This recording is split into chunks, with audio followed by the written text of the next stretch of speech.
Sa nakalipas na 10 taon, sa ganitong paraan nagsisimula ang araw ng 59 anyos na si Aling Presi sa Happy Land sa Tondo, Maynila. Jan Mar, halika na. Rudilin, Jeromel.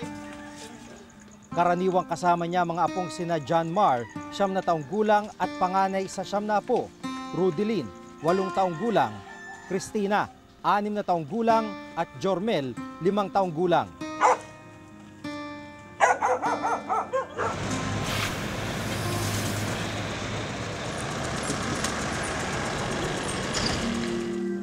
Kahit ilang metro lang ang layo ng destinasyon nila, kailangan pa ring madaling araw gumayak ang maglolola para raw di sila maubusan at makapamili pa sila ng kakaining agahan.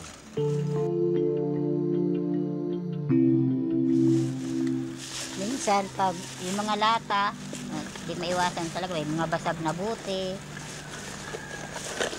Yan. Minsan nasugatan na rin ako dito.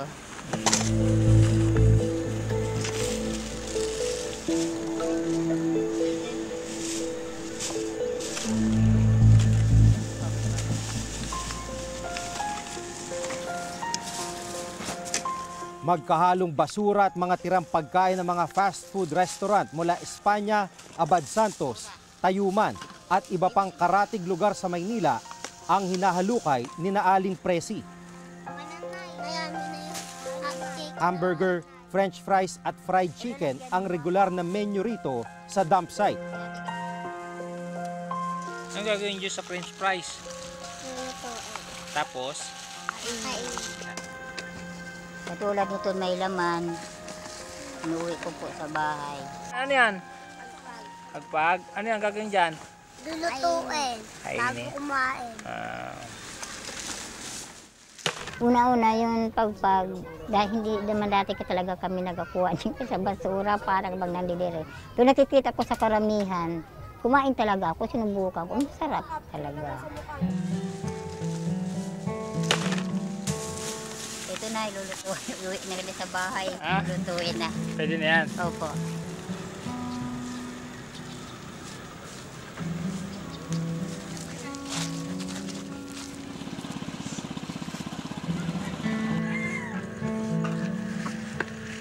Makalipas ang 1 oras, balik bahay na ang maglolola.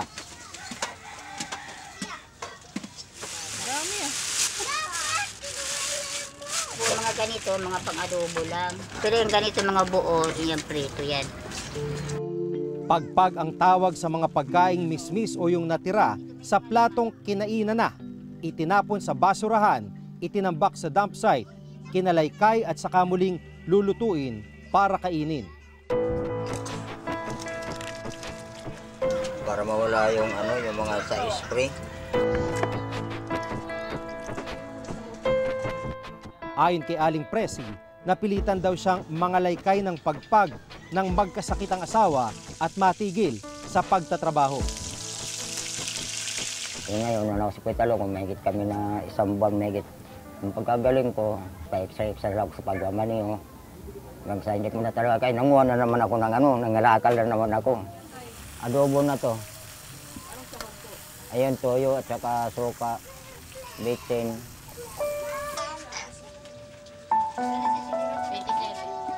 Anong paborito niyong ulam na dalawa? Kaya na lang, simple lang po, sitaw. Anong sahog? Anong luto? Ano siya, may toyo. Ito na, kakain kayo ha. Ipon-ipon kayo dito. Ang naipong 2 plastic bag ng pagpag, pagsasaluhan ni na Aling Presi at Mang Danilo. Ng 9 nilang apo at 3 anak. Hintay lang kayo, huwag ka muna mag-ano dyan, Mark. Sabay-sabay kayo kakain. Hindi ka daw kakain. Magkikira ka sa lugar at dumaan. Ay! Dito, hawakan mo. Ang agahan ng pamilya na iraos na sa araw na ito. Lucio!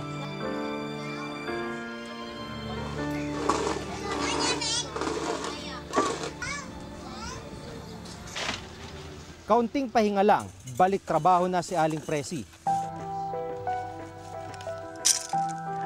balik naman ako pakakain. Inabukod-bukod kong straw, kutsara, cups, sibak, plastic, karton. Sa junk shop na ito, pagsasama-samahin niya mga naipong plastic mula pa rin sa mga nakatambak na basura. Ibebenta naman daw ito ng may-ari ng junk shop sa pabrika ng mga plastic para i-recycle.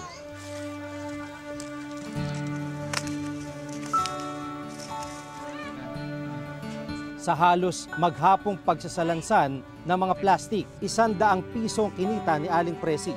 100 na, ano nabibili niyan? Ang bibili kong gatas, sinuna ko yung gatas ng apo ko, bayad sa tubig.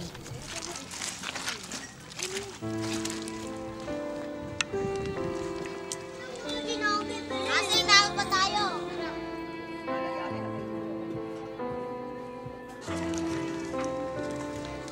Tubig. Magkano binayad mo sa tubig, Nay? 26 po. Pero ang pera, sa isang iglap, ubos din kagad.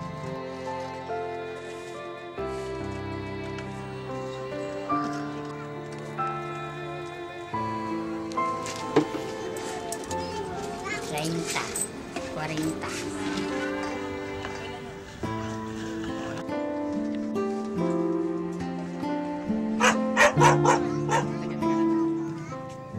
Sa kakarampot niyang kita, isang palaisipan kung bakit pati baon ng dalawang panganay na apo, sinasagot pa ni Aling Presi.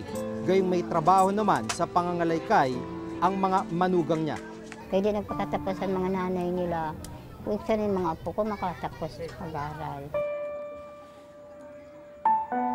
Nakapaghapunan sa kanilang bahay ang mga apo ni na Aling Presi at Mang Danilo.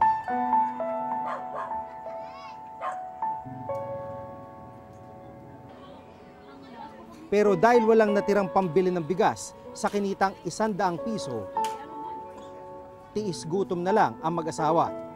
Bukas naman daw may pagpag-uli.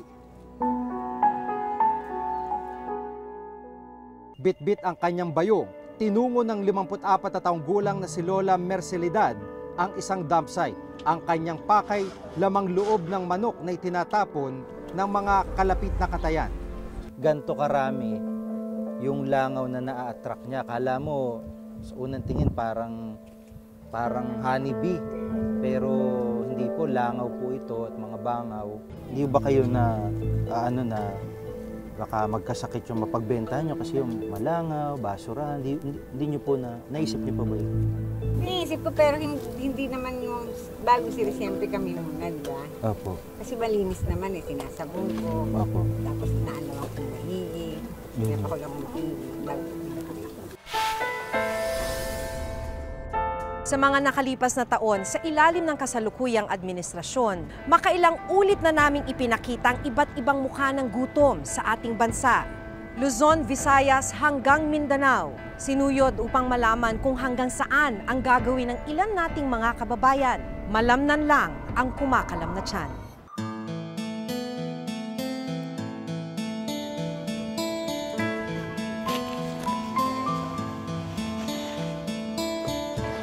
Bit-bit ang kanyang bayong, tinungo ng 54 na taong gulang na si Lola Mercelidad ang isang dump site.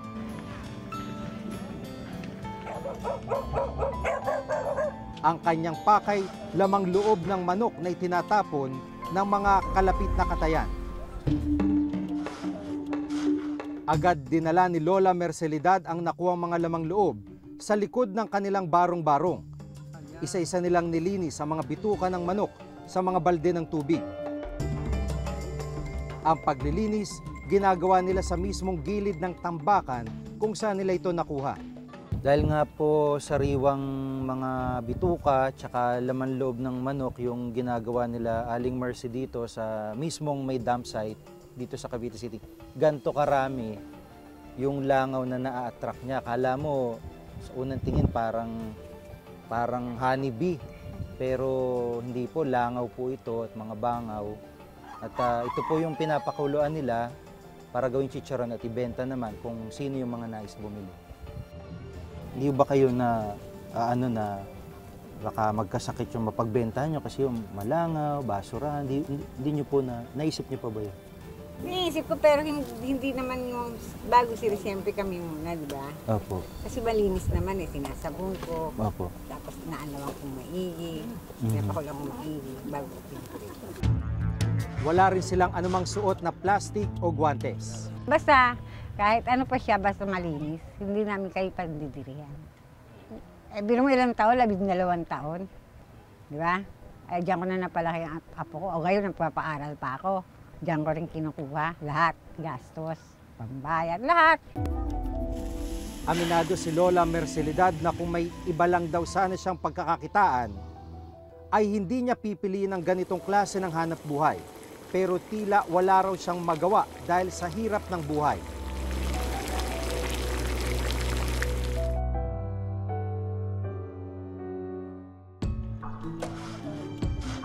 Wala ring permanenteng trabaho ang isang anak ni Lola Mercelidad na si Christopher, kaya tumutulong na lang siya sa pagbebenta ng inilutong lamang loob. Pagsapit ng gabi, pinagsaluhan ng mag-inang natirang chicharon. Ito raw nagsisilbi nilang ulam sa araw-araw para makatipid. Hanggat wala pa raw maayos na hanap buhay sa pangangalakal, sa dump site pa rin sila aasa ng pagkakakitaan at pagkain.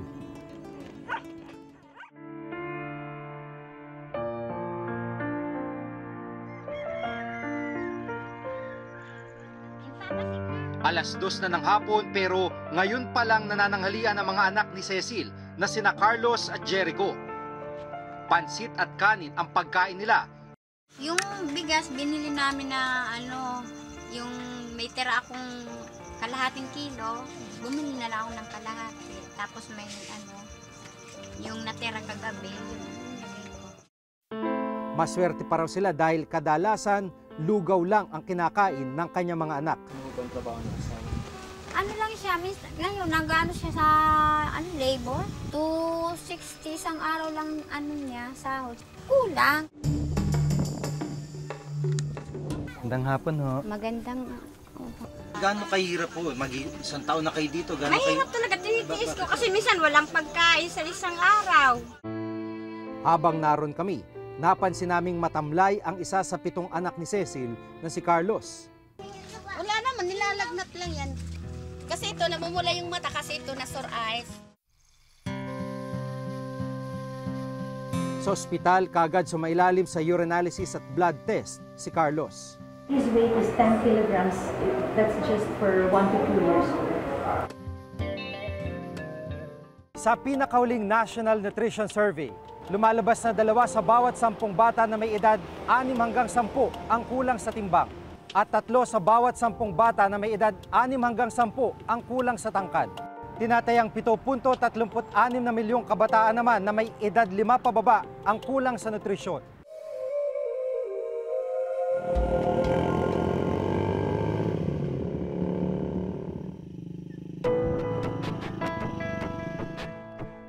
Sa sitio Cabanisan sa South UP, Maguindanao, nakilala namin ang mag-anak ni Mang Ernesto Sambrel. Nakikisaka rin siya sa palayan at maisan para kumita. Kung walang saka, wala rin pera. Pagtitilamon o pagtatabas at paglilinis sa mga taniman ang karaniwang trabaho dito sa Sitio Pandan, South UP, Maguindanao.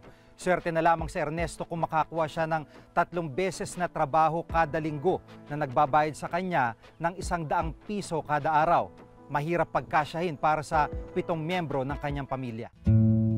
Pagkagaling sa taniman, inabutan naming umiiyak ang anak niyang si Irene. Doon, nay mama.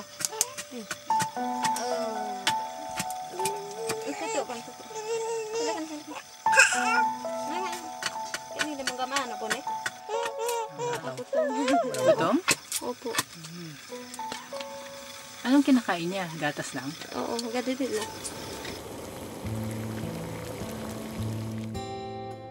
Pinaghati-hatian na mag-anak ang 4 na pirasong saging bilang kanilang hapunan. Tigkakalahating saging ang 4 na magkakapatid, habang si Irene nakatulog na lang sa gutom.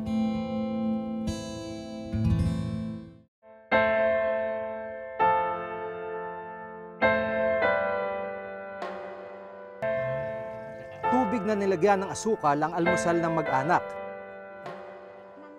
Wala ring gatas na may bigay si Norisa sa kanyang bunso dahil wala ring makain na masustansyang pagkain.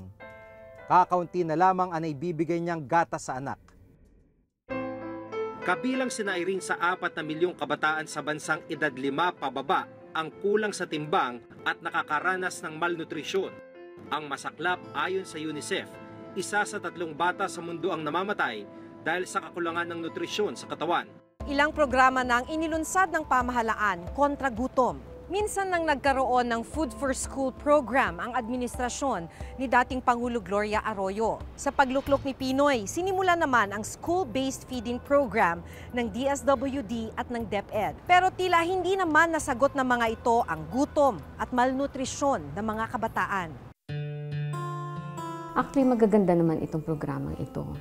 Ngunit, this is targeted to a certain beneficiaries only.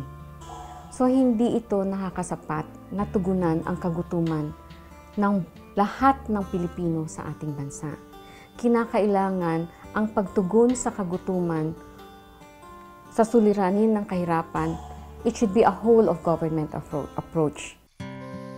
Isa sa mga nakikitang solusyon upang mabawasan ang bilang ng nagugutom sa bansa, mabigyan ng disenteng trabaho ang mga magulang. Trabahong may sapat na kita upang may mailagay silang pagkain sa kanilang hapag.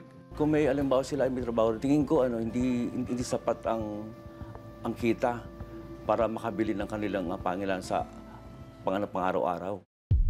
Isinusulong ngayon sa Kongreso ang Zero Hunger Bill. Binibigyan mandato nito ang pamahalaan ng gumawa ng malinaw na plano kung paano mawawakasan ng gutom sa loob ng 10 taon. It also provides the legal right to every Filipino to have the right to adequate food. Binabalangkas din dito kung ano yung mga dapat gawin ng gobyerno para malutas ang kahirapan o kagutuman dito sa ating bansa. Sinasaad din dito na dapat ang pagkain, it should be available, it should be adequate, it should be accessible. Nakabinbin pa rin ito sa Kongreso hanggang ngayon.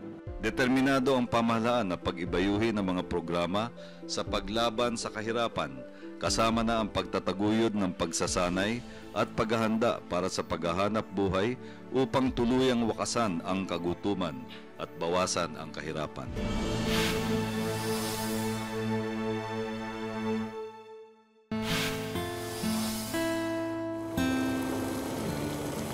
Sa dami ng bilang ng nakakaranas pa rin ng gutom sa Pilipinas, nakapanginayang kapag may mga balitang napupunta lang sa katiwalian ang kaba ng bayan. Ayon na rin sa pinakahuling survey, dumarami pa rin ang bilang ng kumakalam ang sikmura. Isang malaking hamon ito lalo na sa mga susunod na mamumuno sa bansa.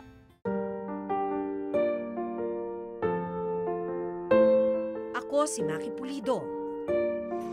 Ako si Jiga Manikad at ito nakatala sa aming Reporter's Notebook.